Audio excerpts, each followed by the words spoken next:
Aviso: las opiniones vertidas en este video constituyen opiniones personales de quien las emite. Se basan principalmente en la interpretación sobre sentencias emitidas por tribunales federales, por lo que no debe ser considerado como un punto de vista totalmente técnico. Se recomienda acudir a un especialista en la materia, consultar doctrina especializada o revisar directamente la fuente. Bienvenidos y bienvenidas, soy la licenciada Valeria Tejeda y en compañía del maestro en Derecho Joaquín Ríos Sandoval te ayudaremos a entender de manera sencilla el mundo jurídico. El día de hoy analizaremos la contradicción de criterios 63/2024, antes llamada contradicción de tesis. Esta fue resuelta por el Pleno Regional en materia laboral y en materia penal en la región Centro-Norte con residencia en la Ciudad de México. Para comenzar, ¿nos podría explicar qué es la contradicción de criterios? Claro que sí, abogada, con mucho gusto. El derecho es interpretativo y cuando dos tribunales colegiados de circuito analizan un precepto legal, pero llegan a conclusiones totalmente distintas, atendiendo al principio de certeza jurídica. ¿Qué criterio voy a aplicar? Para esto se hace una denuncia. La puede hacer ya sea un juez de distrito, ya sea un tribunal colegiado de circuito. Oye, Pleno Regional, hay dos tesis que son contradictorias. Tú dime, ¿a cuál le hago caso? El Pleno Regional correspondiente, en este caso es la región Centro-Norte, dice, bueno, mándeme sus expedientes y dígame si sus criterios siguen vigentes. Se hace este procedimiento y después el Pleno Regional determina qué tribunal colegiado tiene la razón o también puede determinar que ninguno la tiene y emite jurisprudencia.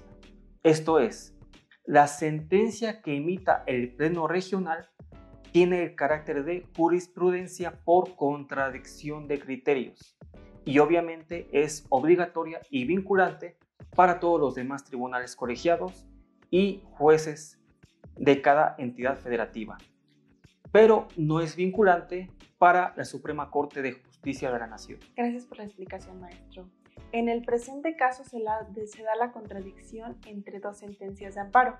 La primera es emitida por el primer tribunal colegiado del estado de Guanajuato en materia de trabajo y la segunda es emitida por el primer tribunal colegiado del estado de Aguascalientes. En este caso, ¿nos podría indicar sobre qué trató la contradicción de estos criterios? Claro que sí, abogada, con mucho gusto.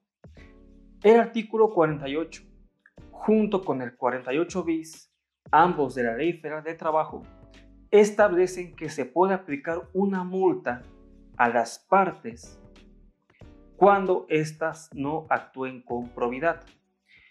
En el punto en cuestión es la fracción primera, inciso D del artículo 48 bis de la Ley Federal de Trabajo, que dice que se va a aplicar una multa cuando las partes o sus abogados o representantes legales mientan, no digan la verdad en relación a tres puntos: salario, jornada laboral o antigüedad. Muy bien, en el presente caso, como lo mencionas, están los siguientes artículos. Primeramente, el artículo 48 de la Ley Federal del Trabajo, que en su quinto párrafo establece lo siguiente: los abogados litigantes o representantes que promuevan acciones, excepciones, incidentes, diligencias, ofrecimiento de pruebas, recursos y, en general, toda actuación en forma notoriamente improcedente con la finalidad de prolongar, dilatar u obstaculizar la sustanciación o resolución de un juicio laboral, se le impondrá una multa de 100 a 1000 veces la unidad de medida de actualización.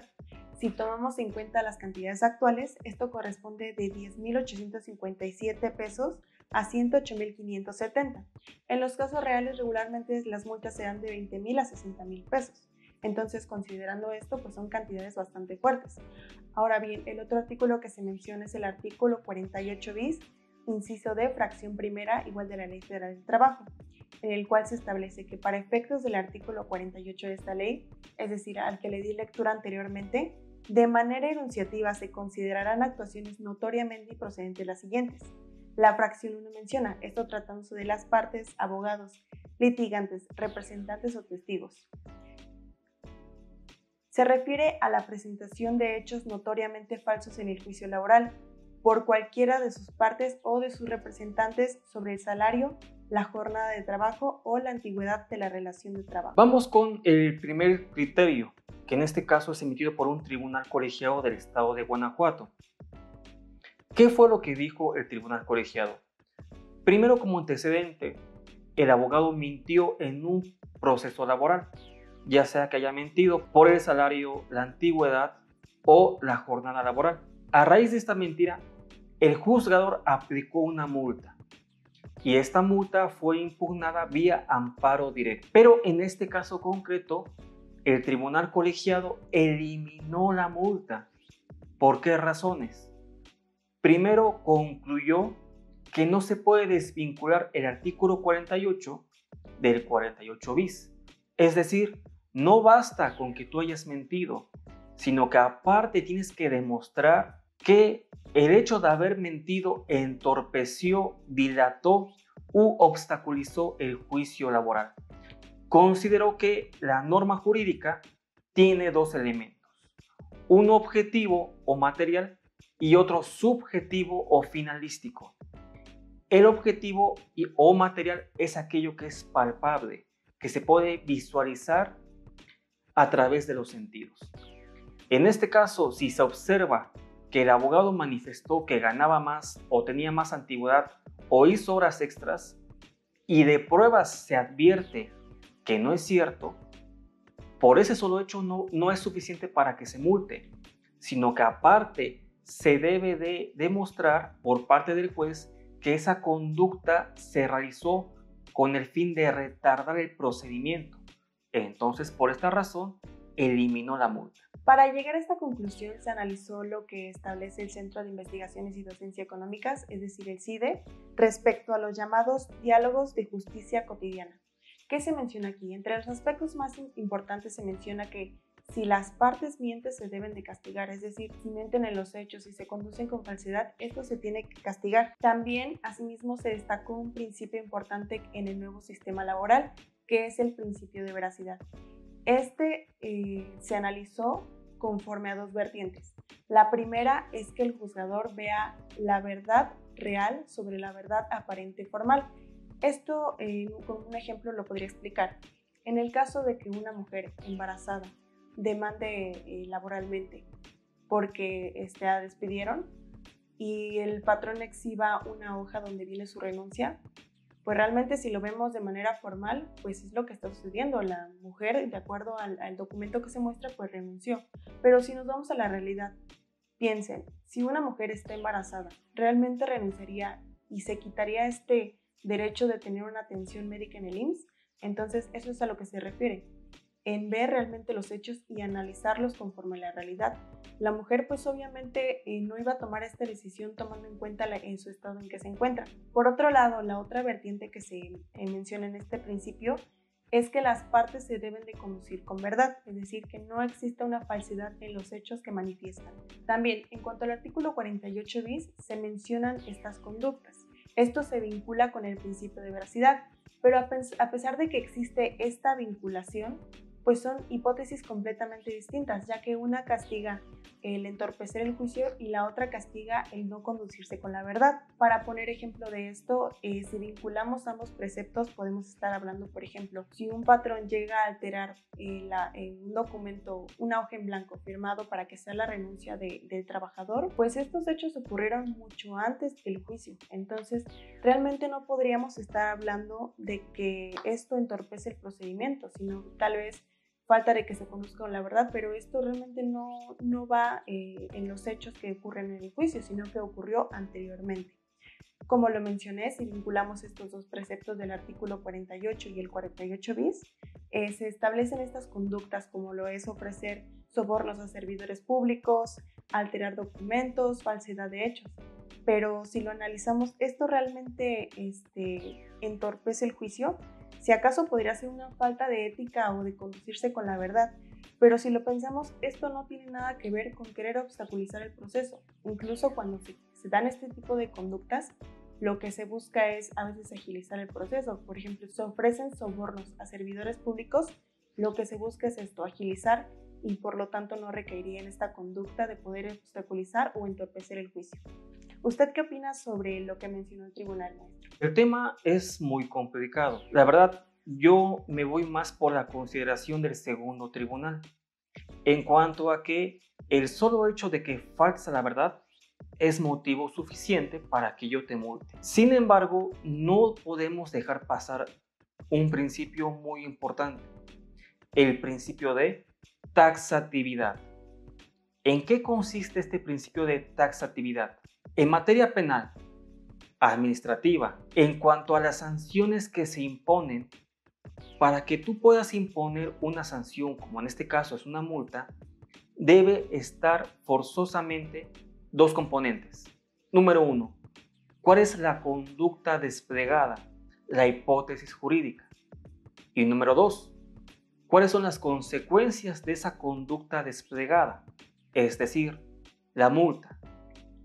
Este principio obliga a que los juzgadores no puedan aplicar una interpretación tan amplia en estas disposiciones jurídicas.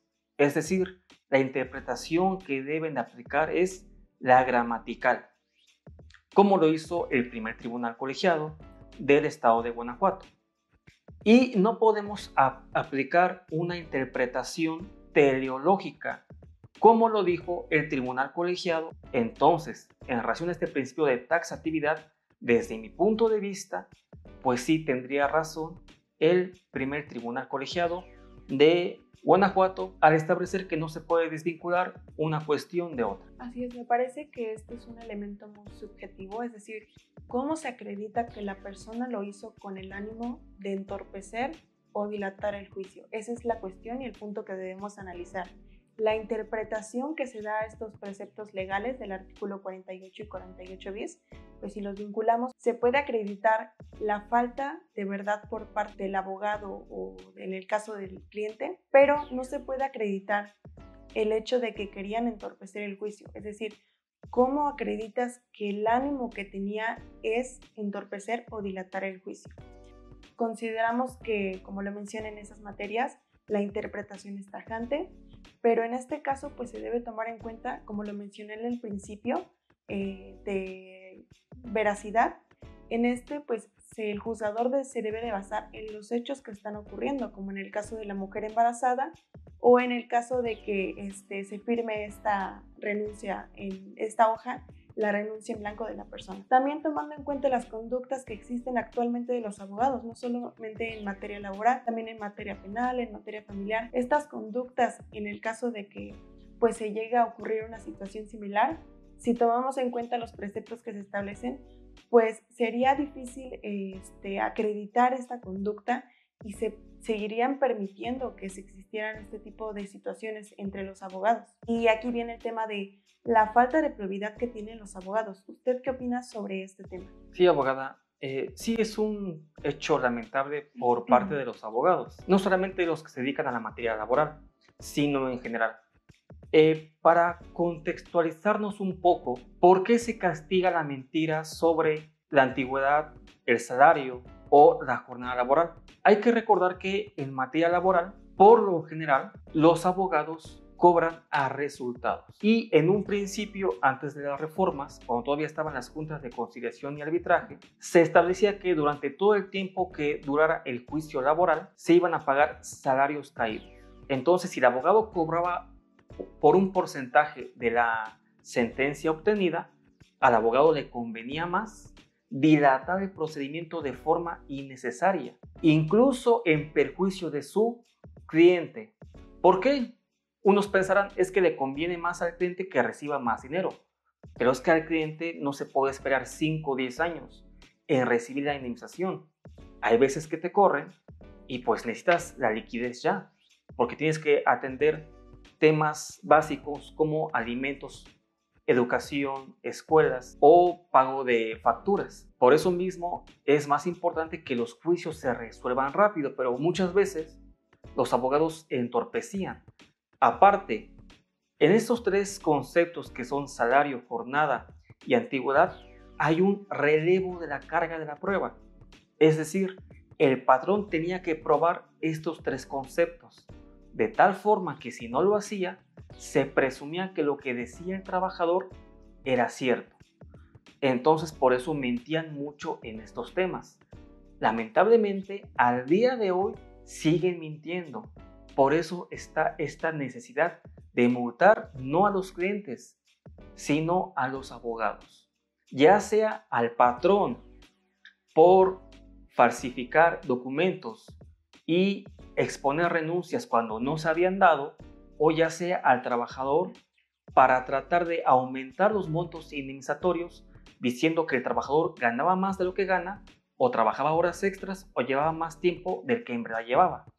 Por esta razón es que vienen las multas. Así es. Además de todo esto, creo que genera una desconfianza en la sociedad y de las personas que a veces necesitan un abogado.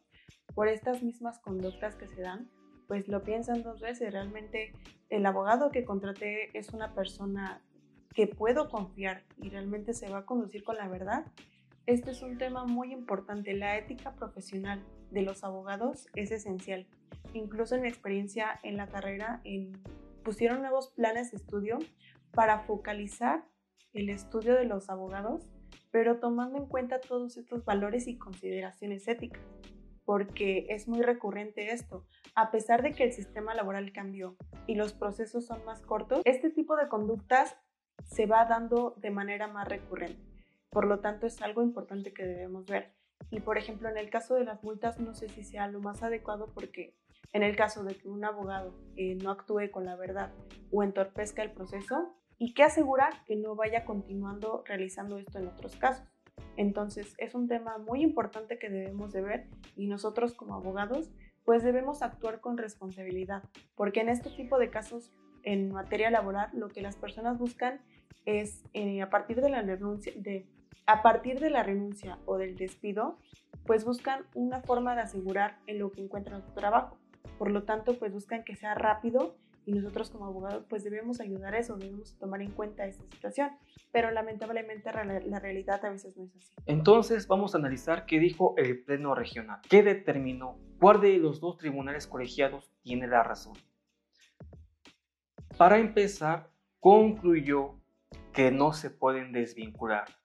Es decir, si tú como juez quieres imponer una multa, no es suficiente con que el abogado haya mentido, sino que aparte se debe de demostrar que ese acto se hizo con el fin de retardar u obstaculizar el procedimiento. Señaló que la reforma del año 2012 de la Ley Federal de Trabajo es esta preocupación, que los abogados dilataban innecesariamente el juicio, haciéndolos más extensos. Con la reforma del 1 de mayo del 2019 ya se determinó que efectivamente los abogados obtenían más ganancias a retrasar los juicios laborales. Por eso es que se impuso este sistema de multas, para evitar que los abogados dilaten los procedimientos. Por otra parte, tampoco podemos ser juzgadores tan estrictos.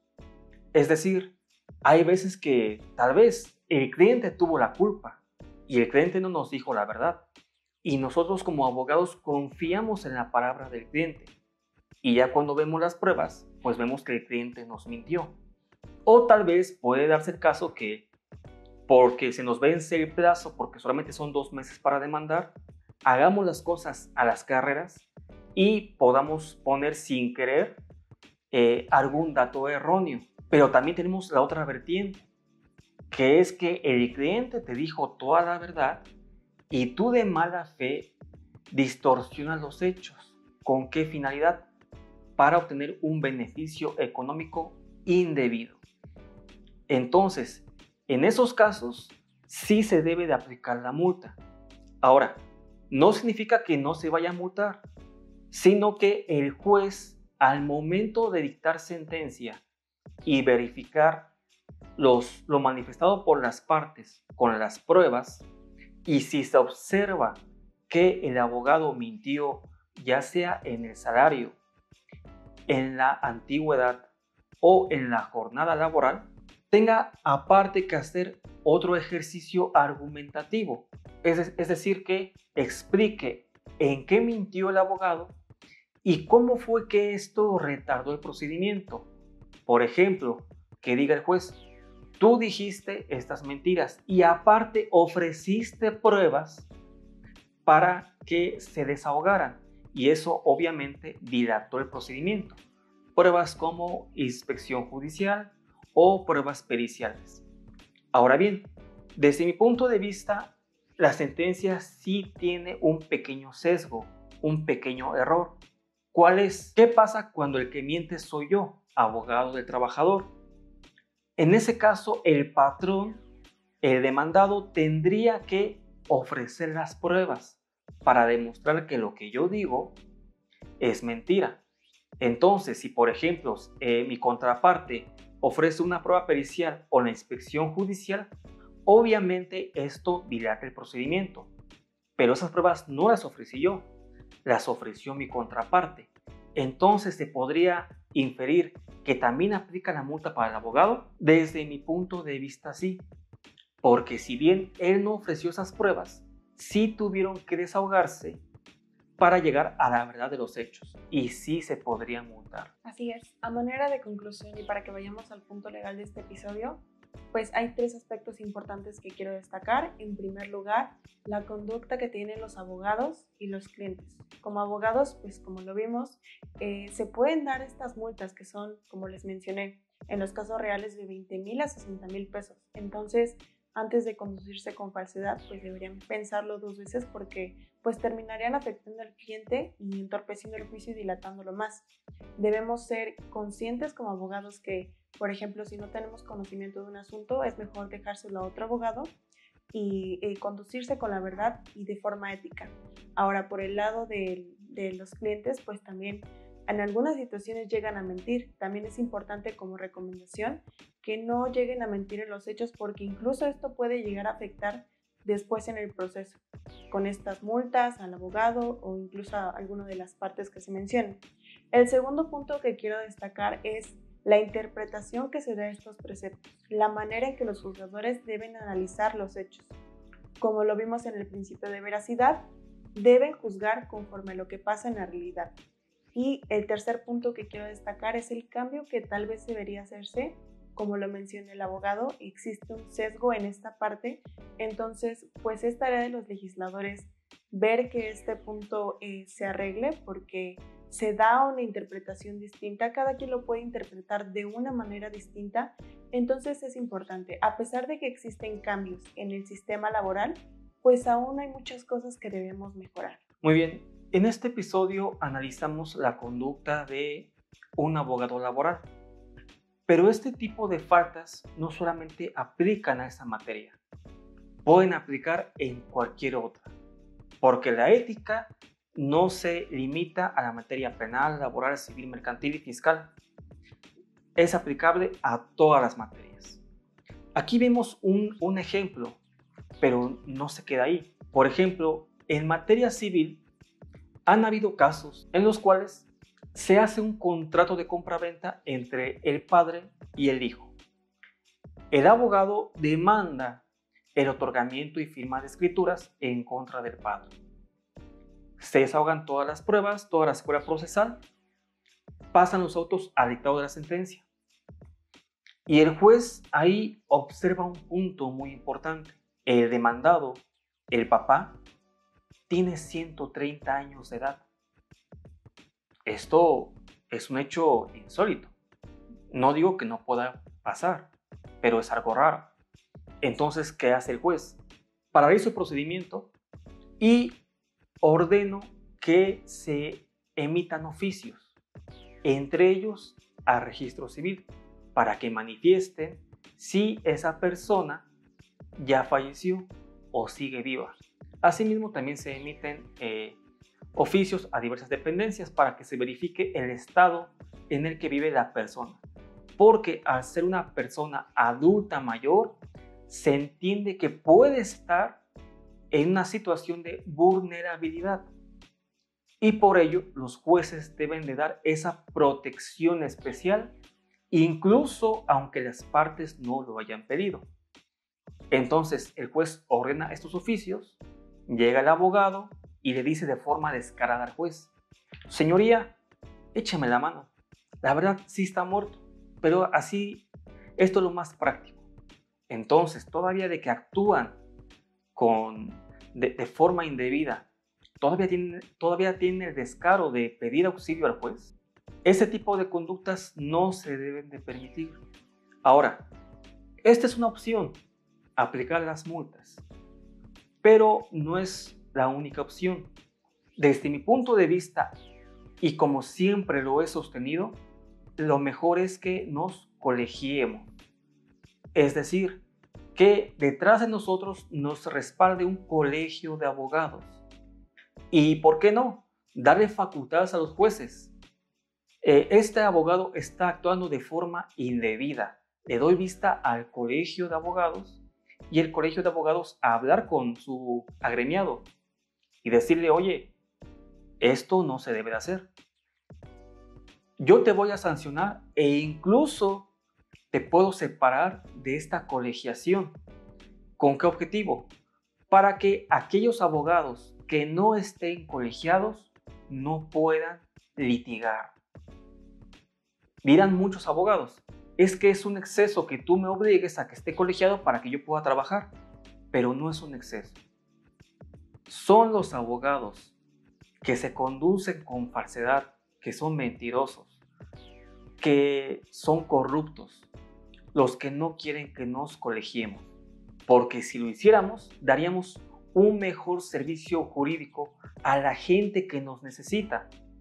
Hay que pensar, ¿nosotros iremos con cualquier médico? No, tiene que ser con el mejor médico porque lo más importante es nuestra salud. Aquí aplica lo mismo, lo más importante es el patrimonio, tu seguridad, tu libertad. El patrimonio, tu seguridad, tu libertad. Y por eso debemos ser los mejores abogados. Por eso una propuesta que yo siempre he hecho es la colegiación. Así es, excelente comentario. Me parece una excelente propuesta para mejorar la administración, porque lo que suele ocurrir es como una cadena, por así decirlo. Si el cliente miente en los hechos, el abogado miente y la autoridad lo permite, pues es algo que va a seguir ocurriendo, y si existe esta administración, puede que se lleve un mejor control. Las multas, pues es algo, digamos, bueno, pero no es lo más idóneo, porque, como lo mencioné anteriormente, puede que el abogado pague la multa, o la persona o la parte que mienta pague esta multa, pero después siga haciendo lo mismo. Entonces, si los abogados tienen esta administración de estar colegiados, pues pueden existir otras multas o digamos, otras formas de sancionar para que ya no se siga perpetrando esta conducta. Y bueno, cualquier comentario lo estaremos respondiendo. Muchas gracias por vernos, muchas gracias por su participación, abogado, y nos vemos en el siguiente episodio. Con nosotros, tu seguridad y confianza están aseguradas. Talaf Abogados, siempre a tu lado.